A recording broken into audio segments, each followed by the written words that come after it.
사자의 힘, 여우의 지혜, 마키아벨리가 제시한 리더의 생존법. 군주론의 핵심은 군주가 권력을 획득하고 유지하는 능력, 즉 비르투에 맞춰져 있습니다. 마키아벨리가 말하는 비르투는 기독교적 덕과는 전혀 다른 개념으로 변화무쌍한 상황에 대처하고 자신의 운명을 통제하는 정치적 역량을 의미합니다. 사자와 여우의 지혜, 마키아벨리는 군주가 사자의 힘과 여우의 교활함을 겸비해야 한다고 주장했습니다. 사자처럼 힘으로 늑대를 물리치고 여우처럼 지혜로 함정을 간파해야 한다는 것입니다. 이는 상황에 따라 힘과 기만책을 유연하게 사용할 줄 아는 능력을 뜻합니다. 운명과의 관계, 그는 예측 불가능한 운명을 험한 강에 비유했습니다. 운명의 여신이 강물처럼 모든 것을 휩쓸어 버릴 수 있지만 비르투를 갖춘 군주는 평온할 때 제방과 둑을 쌓아 그 피해를 최소화하고 상황을 통제할 수 있다고 보았습니다. 즉, 비르투는 운명에 굴복하는 것이 아니라 그것을 극복하고 기회를 창출하는 능동적인 역량입니다. 마키아벨리. 이 이름을 들으면 보통 뭐가 떠오르시나요? 아마 교활하고 무자비한 그런 정치적 이미지가 먼저 생각나실 겁니다. 이름 자체가 하나의 형용사가 되어버렸죠. 자, 오늘은 이 악명 높은 이름 뒤에 숨겨진 진짜 이야기를 한번 들여다보겠습니다. 네, 악의 교사. 무려 500년 동안이나 이게 바로 군주론을 쓴 니콜로 마키아벨리에 대한 세상의 평가였습니다. 심지어 대문호 셰익스피어마저도 그를 흉악한 마키아벨리라고 불렀을 정도니까요. 말 다 했죠. 그런데 정말 그게 전부일까요? 그가 정말 단순히 권력을 위해선 뭐든지 하라고 가르친 그런 악마 같은 사람이었을까요? 오늘 저희는 바로 이 오래된 생각에 한번 질문을 던져보려고 합니다. 지금도 우리가 마키아벨리즘이라는 말을 쓰잖아요. 보통은 아주 부정적인 뜻으로 쓰이죠.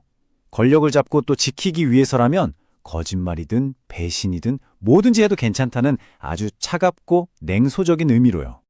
하지만 말이죠. 어떤 사람을 제대로 이해하려면 먼저 그 사람이 살았던 시대를 들여다봐야 합니다.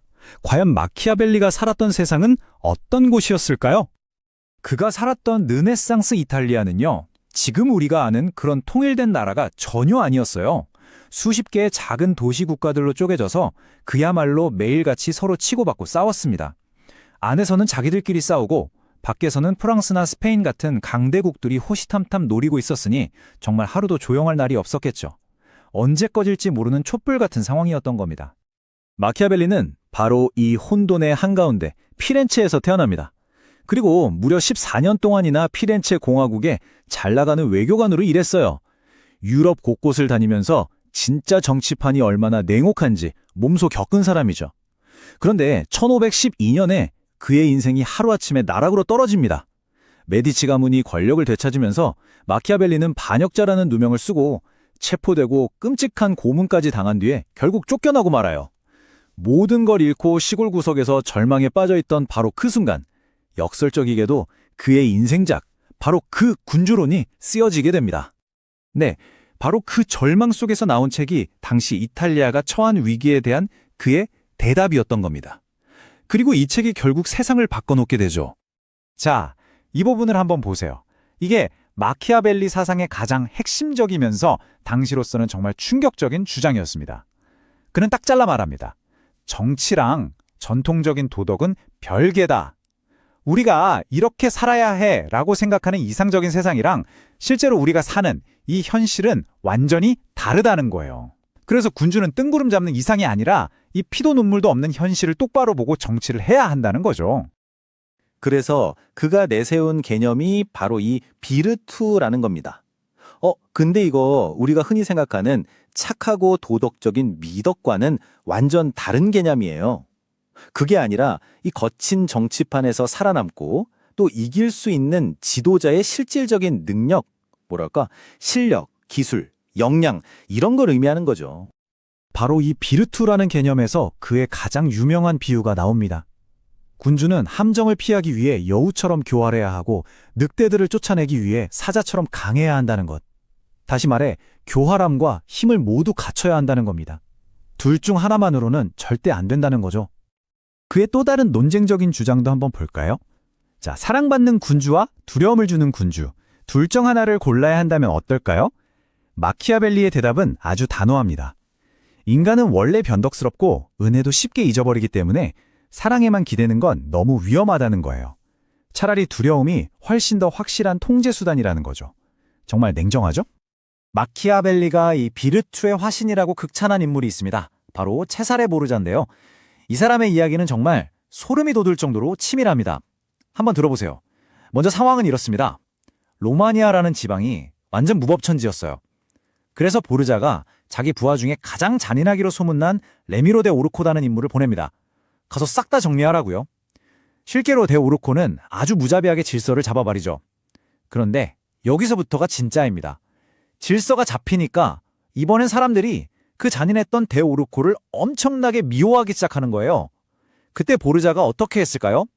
그 데 오르코를 광장 한복판에서 공개적으로 처형해버립니다. 몸을 두 동강 내서요. 결과요? 사람들은 자신들을 괴롭히던 악당이 사라졌으니 만족하면서도 그 잔인한 처형 장면에 엄청난 충격을 받은 거죠. 그리고 모든 미움은 보르자가 아니라 죽은 데 오르코에게로 쏠렸습니다.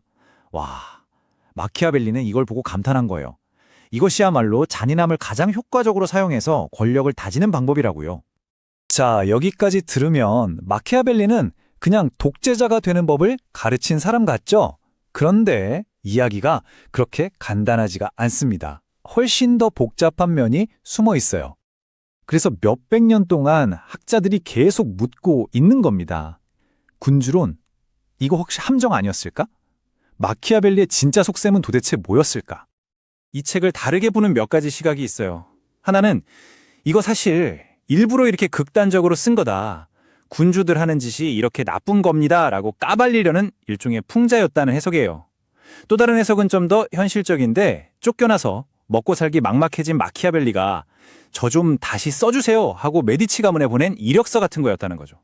그리고 마지막으로 어쩌면 이게 가장 중요한 해석일 수 있는데 일단은 강력한 군주가 나타나서 이 혼란스러운 이탈리아부터 통일해야 한다. 그래야 그 다음에 우리가 원하는 공화정을 세울 수 있다. 뭐 이런 큰 그림을 그린 거라는 해석도 있습니다. 이 마지막 해석이 설득력이 있는 이유가 있어요. 사실 마키아벨리의 또 다른 대표작인 로마사 논고라는 책을 보면 그는 완전 공화주의라거든요. 시민들이 주인이 되는 공화정이 최고라고 믿었던 사람이에요. 그럼 이상하잖아요? 그런 사람이 왜 군주한테 그렇게 무서운 조언들을 한 걸까요? 자, 이렇게 복잡한 사람인데 어쩌다가 마키아벨리적이라는 말이 그냥 나쁜 뜻으로만 쓰이게 됐을까요? 이야기는 다시 처음으로 돌아갑니다. 생각해보세요. 신과 도덕이 전부였던 시대에 정치는 그런 거랑 상관없다고 했으니 얼마나 큰 충격이었겠어요. 당연히 기득권층은 가만히 있지 않았죠. 결국 1559년에 카톨릭 교회에서 그의 책을 금서 목록에 올려버립니다. 이건 위험한 책이다 하고 공식적으로 딱지를 붙여버린 거죠. 그 뒤로 몇백 년이 흐르면서 그의 복잡하고 미묘한 생각들은 점점 단순하게 왜곡되기 시작했어요. 특히 자기 욕심을 채우려던 독재자들이 그의 말을 아주 편리하게 이용했죠. 마키아벨리가 진짜 중요하게 생각했던 국가의 안정 같은 큰 목표는 싹 무시하고 그냥 목적을 위해선 수단은 상관없다는 부분만 쏙 빼서 자기들의 나쁜 뜻을 정당화하는 데 쓴 거예요. 마키아벨리적이라는 오명은 바로 여기서부터 시작된 겁니다. 하지만 우리가 정말 기억해야 할 그의 유산은 따로 있습니다.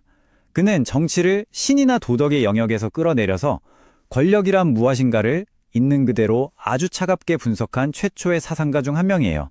말하자면 정치를 과학의 영역으로 가져온 사람이죠.